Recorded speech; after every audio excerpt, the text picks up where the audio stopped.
Hello guys, it is Luna. Happy June. Happy Pride Month. Woo! So today I'm just going to be talking about finding my sexuality, but first I'm just going to kind of tell you a little bit about the characters I'm drawing. Obviously you can have no clue, you wouldn't have any clue who they are now because they're in their very early sketching stages, but they are my own characters, Elsie and Jada, and they're dating and I love them so much. That's pretty much it. They're from my main project, my main book, the Chimera Project, so that's cool. So, the LGBT community, it's pretty sick. I first started kind of exploring it in the definitions when I was 11, and I first came out as non-straight when I was 12, but it took me a little bit of struggling and kind of just like, oh, this exists, and my identity has changed since I first came out, because when I first came out I only really knew about gay people, straight people, and bi people, and that was it. That was all I knew. And now obviously I'm more educated. I am panromantic asexual. That is how I identify now, which means that I can have romantic attraction to anybody, but I will not have sexual attraction to anybody. And yeah, that's it. When I first came out, I came out as bi, because I just didn't know much, and it wasn't, the more obscure sexualities weren't as well known.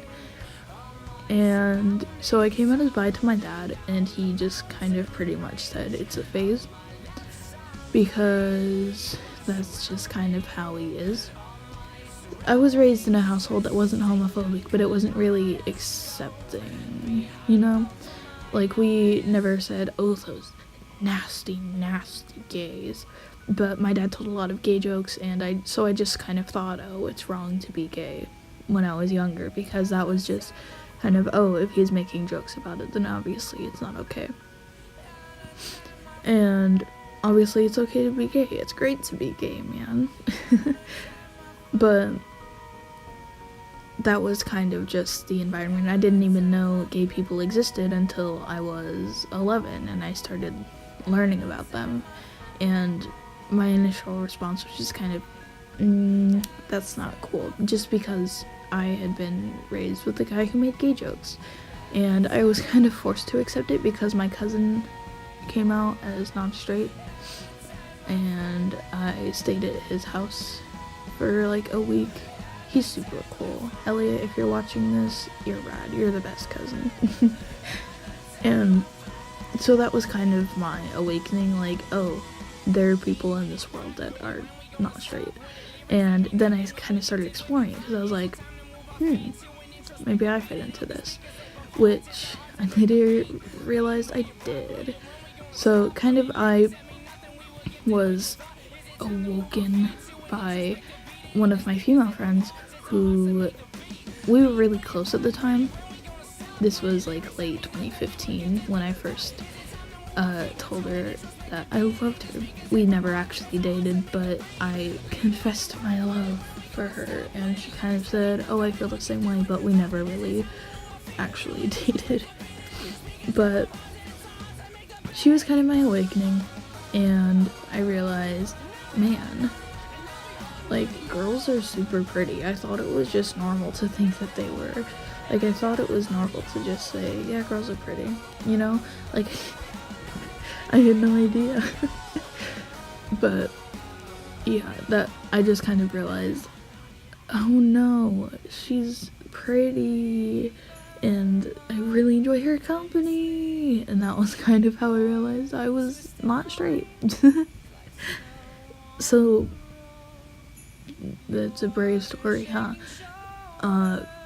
And then when I got more educated, I was like, oh, I'm panromantic demisexual, which I, of course, later decided, not really. Demisexual means that you only feel sexual attraction to people you have first developed an emotional bond with. So, yeah. So, like I said, I'm panromantic asexual, and That's how I ID now. But it's just kind of, my identity has evolved with me, you know? Like, first, I just never really even knew non-binary people or trans people for a while because they were very obscure in the LGBT community. I knew when I was 12, but now they're gaining traction, and they're actually like getting recognized for the radical stuff they've done. Like, ooh, go trans people, y'all are rad as heck.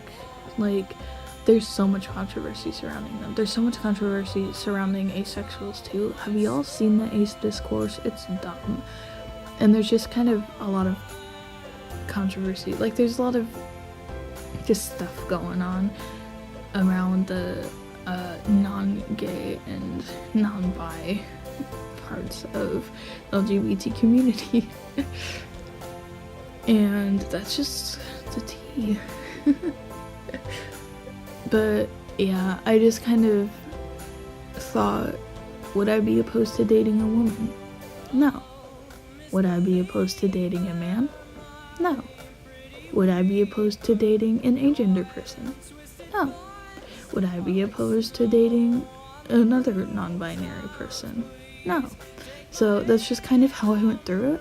I just kind of was like, I don't get why you would say, oh, I really like this person, and then they come out as like demi-female, and then you're like, never mind, like,